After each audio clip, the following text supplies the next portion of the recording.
Ladies and gentlemen, good evening and welcome to tonight's St. Elizabeth Ann Seton Assembly guest speaker presentation.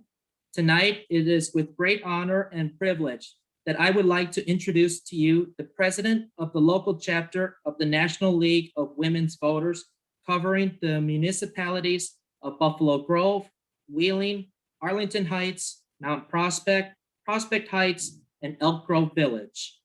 She has attended California State University and received a Bachelor of Arts degree in English and Language Arts teacher education in grades 6 through 12. Having served in her presiding office with the League of Women's Voters for the last 5 years and 3 months counting, she is passionate about civil rights, social action, and promoting active citizenship, volunteering and serving her community as a leader in the Girl Scouts of the USA and a teacher. Without further ado, it is my great honor to present to you all Ms. Heidi Hoblit Graham, President of the local League of Women's Voters. Thank you so much, Juan. Thank you for having me. I'm very honored to be here tonight with you all. One thing, it was quite the introduction. I don't know, I didn't realize you knew so much about me. I'm also a military brat. So my dad was a career Air Force officer, served 3 tours of Vietnam. So that kind of gives you an idea of why I do what I do. I grew up with service above all else to my community. And I think a lot like you all.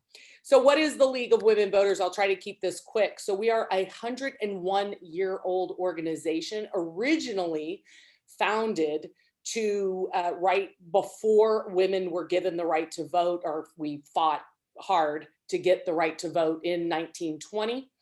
And the idea was to educate women that they could vote, in fact. And I should note that it was not all women, it was white women could vote in 1920. And but we're a political organization. We're trying to get people engaged in the political process, but we do not endorse political parties, nor do we endorse political candidates. We're very clear on that. Now, but if you're going to do what we do, we have to have a relationship with politicians, with everybody in the political realm. So you'll see me at the Republican dinner. You'll also, I grew up in a very conservative house. You'll see me in the Democratic parties events. You'll see me at the Green Party events. You'll see me kind of all over, just because I think the only way we're going to do the work that we do is if we can start bridging some of those divides. So it's something that I think the League of Women Voters is very good at doing, and it is something we're dedicated to doing. Now, we are open to all. So we are a membership-based organization, and because people see League of Women Voters, they think we're only open to women. Originally, that was the case, but at this point, it's just, we've never changed our name. It's like the NAACP. They've been around so long that changing that name becomes very difficult. So, but we are open to all gender identities, all ethnicities, all cultures. I mean, there is no one we close our doors to. In fact, we have members as young as 10 and as old as 100. So we really do span the gamut. Juan was excellent. He was able to rattle off all those communities that we serve. So your local league serves locally. So essentially my shorthand is all the communities served by High School District 214. So we do a lot in the schools to try to get more students involved in voting. We believe that if you wait until a person's 18, you've waited way too long. We have to engage them as early as we can. Sometimes we go to the library and we have mock elections for what's your favorite superhero or your favorite book. And we recognize that we're just trying to get people used to the idea of voting if we want to increase our voter turnout. The very first election where women could vote, only 40% of them voted. I'd love to say that that number has changed. But this last election, we had record voter turnout. But by and large, our voter turnout hovers around 55%. And here locally in Arlington Heights, I'm sad to say that in our last local election, so I'm a resident of Arlington Heights, but in our last local election in Arlington Heights, fewer than 10% showed up. So that to me is why we are so important. But our league is also a member of 2 interleague organizations. One covers the upper Mississippi River region. That's our watershed. So that's our fresh drinking water. And then the Lake Michigan region, which is our direct source of water. So, and what those leagues do is they work really hard to protect that water, to protect that environmental source of water. We also have a Cook County League. So they are watchdogs, as well as bridging between the community and governance. We have an Illinois League, and then we have our National League. So we here locally, our job is much more local. So people usually say after the national election back in fall, they were like, oh, you get a break now, don't you? And I'm like, oh, no. The local elections are far busier for us. In fact, we did 12 candidate forums over 12 days, and we are a 100% volunteer organization. Nobody gets paid. And so voter services is the bulk of what we do. So that's registering people to vote. These candidate forums, which we hold, they're much different than debates. And we're so used to seeing these divisive debates right now. We put on a very unbiased, very civil, people don't argue forum. We do a program called Stroll to the Polls. And this last year, this is new for us. It took us about 2 years to put this together, but we used 200 students across all 7 am I going over already? Across all 7 of the schools of District 214 to target 6,000 homes, approximately 12,000 possible voters. And we gave each one of those houses specific information about how they could vote, where they should vote, how they got information to vote, all in a nonpartisan way. And we published that in English, Spanish, and Polish. And we increased in those areas our voter turnout by about 1.5%. And while that may not seem like much, this is a marathon, it's not a sprint. So we're very happy with every little gain that we get. My motto is progress, not perfection. No, we're just looking for progress. Again, we do mock elections. We have a strong relationship with District 25, District 21, which is the largest school district we cover aside from School District 21. And in District 21 this last fall, we did mock elections in every single one of their schools virtually. I was very proud of that. So even though we're in a pandemic, we have not slowed down. We have probably done more because we pivoted very quickly as a league, which is hard to do when you're all volunteer.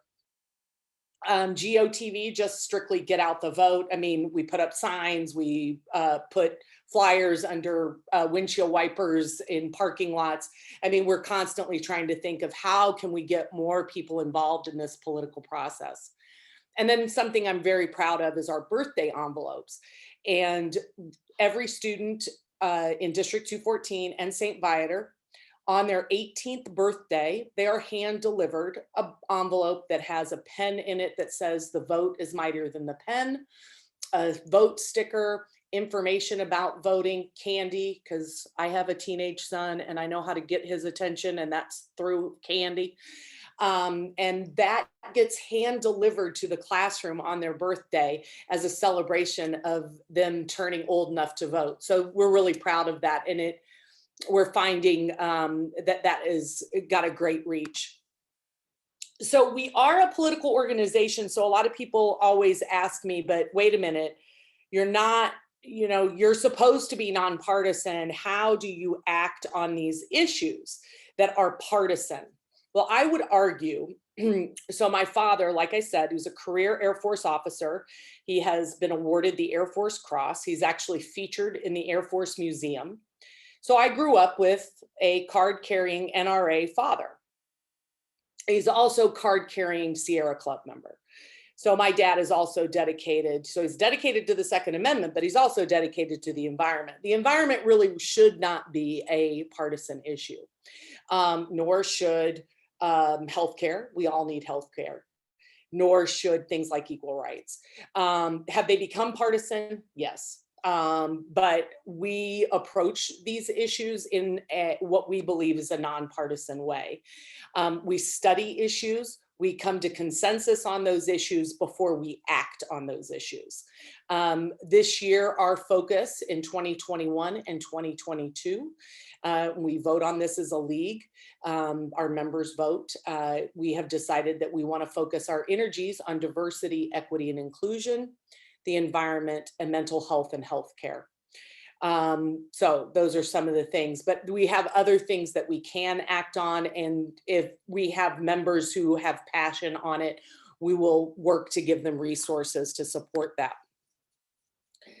We have an observer corps, just like what it sounds. Go to meetings, public meetings, park district meetings, school board meetings, village board meetings, and literally sit there, observe. We find that the politicians behave better and serve us better when they know that the league is watching and reporting to their members what is going on.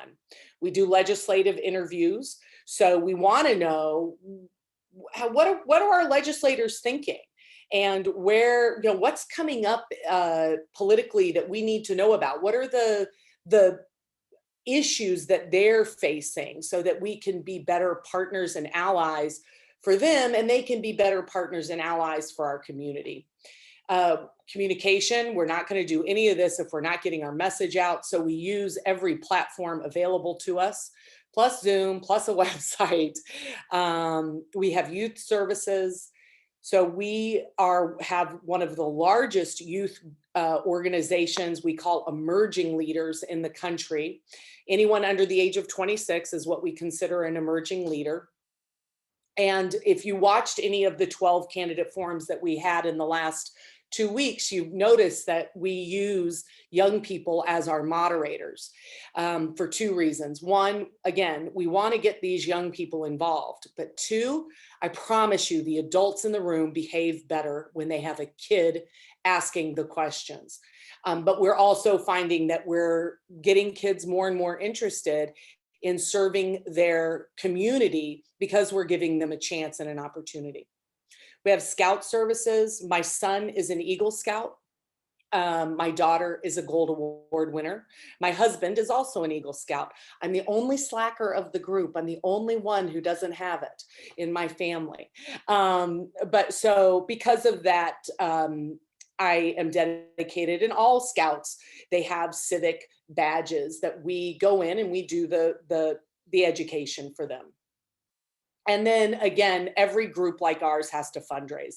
We only keep about $10 per member within our league. The rest of it is paid out to our parent organizations in per member payments.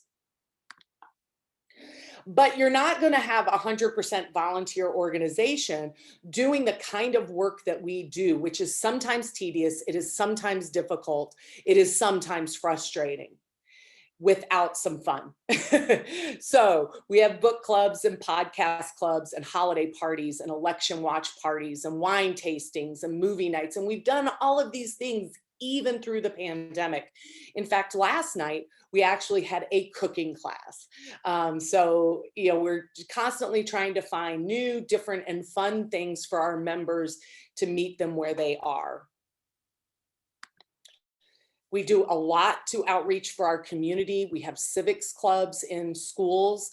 I'm really proud of that work personally. It's given kids a safe place to start having some difficult conversations. Anybody here's on Facebook, you know that the adults in the room are not behaving very well. And we want to teach young people that they can have conversations about some of these difficult things and still remain friends. And we had one of our civics clubs at South Middle School, they rewrote their own dress code, presented it to the principal and the leadership at the school, and that is now part of their school code. Many dress codes are biased against young women. We support the Newcomer Center in District 214. We give every single one of their students a gift at the holidays, and we provide other support as they ask us to. We've had kids, student groups at schools, Elk Grove Village, Wheeling High School, and Rolling Meadows High School ask us to help them put on candidate forms, and so we've done that. We offer educator support. The Citizenship program in High School District 214, we go in and teach about the Constitution. We train for advocacy. Some of us, myself included, are natural born advocates. I'm a CASA, a court-appointed special advocate in the foster care system. So it's something that I not only do naturally, but I've worked really hard to train myself to be. As I said, I'm here with my parents. My dad has dementia and Parkinson's. And so you have to be an advocate I have to be an advocate for my parents. And so I recognize that especially if you're coming new to this country, that it can be very difficult to know how to advocate. So we try to train people on advocacy. And then we have partnerships.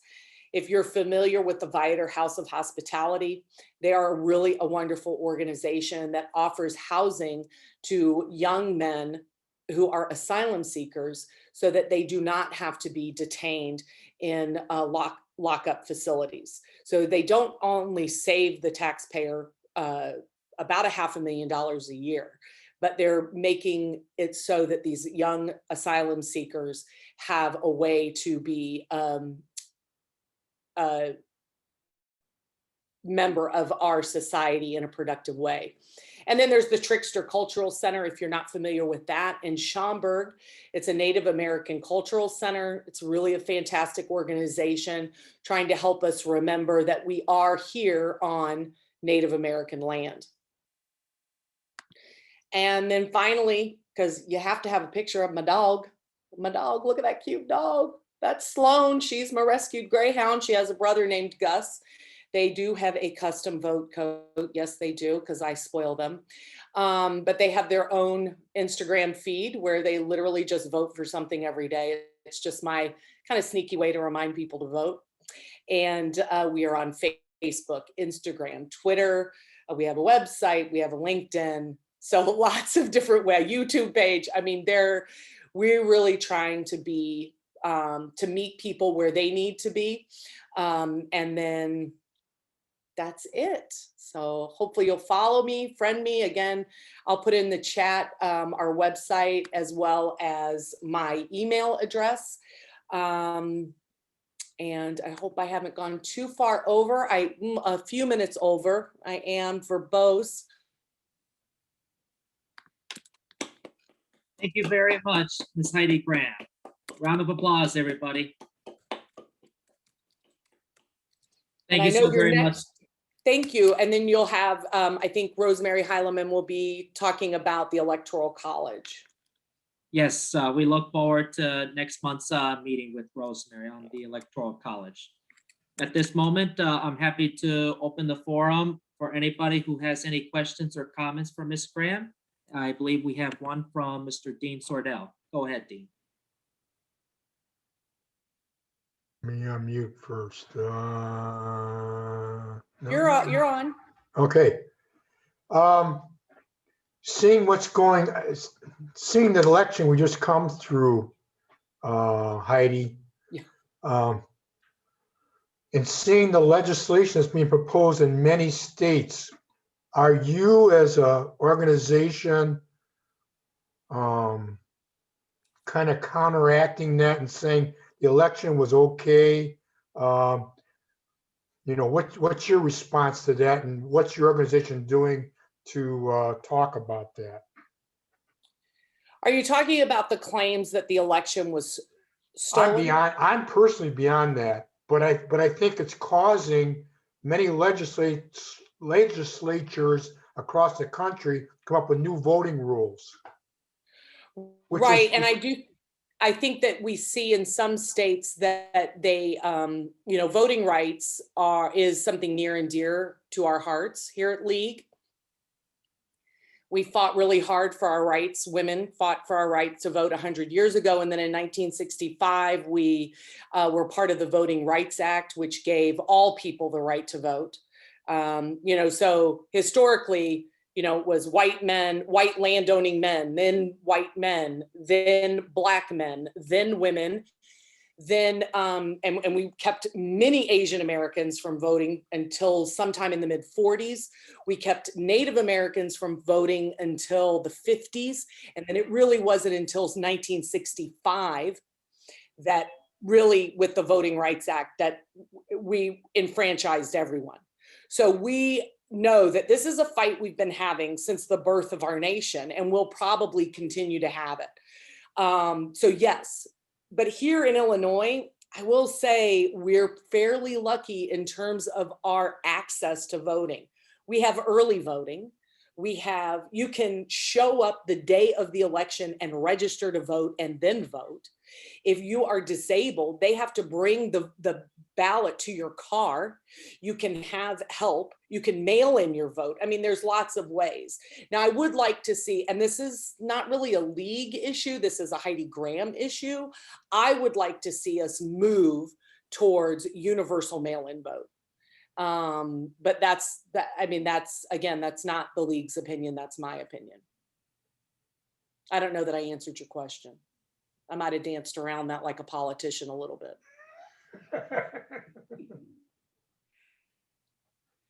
Does anybody else have any questions or comments for Ms. Graham? Anybody? Well, Ms. Graham, with your permission, I'd like to comment. Thank you for your presentation again. And one thing I had the pleasure of experiencing myself this past presidential general election last year. I had the great honor and privilege of being an election judge. It was the first time I've ever was an election judge in my life, and it is a proud moment, that I will always treasure for the rest of my life. I have to tell you, I didn't know what to expect when I first walked into the fire, but as the day went on, I noticed that there was so many young voters, young participants that wanted to be part of the voting process, and that really brought a smile to my face and a song to my heart to know that there are so many people, especially today's youth and generation, that really care about our election system. I'm sure that there was a caveat that it was a historic presidential election and there was so much at stake, and there certainly was. But it never takes out of the fact for granted that it is very critical for we as American citizens to do our patriotic and civic duty, to register to vote in every election, and to encourage our family, our friends, our neighbors to go out and do their due process of voting as well. I just want to say, thank you for being an advocate to encourage, young people to get out and vote as you do for all the students in District 214 and at St. Viator. On their 18th birthday, you give them those personal envelopes and cards. I really thank you on behalf of my assembly. Thank you so very much. Well, thank you. And remember, I know that I just want to reiterate that we are open to male members, and some of our strongest members are men. We just haven't changed our name. That's why I generally just refer to our organization as League, so that I'm not constantly reminding people of the women, because sometimes I think that turns people off. But I would say my dad would be like, oh, an opportunity to be surrounded by women. So there you go. But that's an ex-fighter pilot for you. Yes, indeed. Anyway, thank you so much for having me. And please, if you have any questions, check out our website, shoot me an email. I know that Rosemary is looking forward to coming and speaking with you. And at any time that if anybody wants to be involved, we've always got plenty to do. So thank you so much. Final round of applause, everybody. Thank you so very much, Ms. Graham. All right, we'll see y'all later. Bye-bye. Okay, bye now.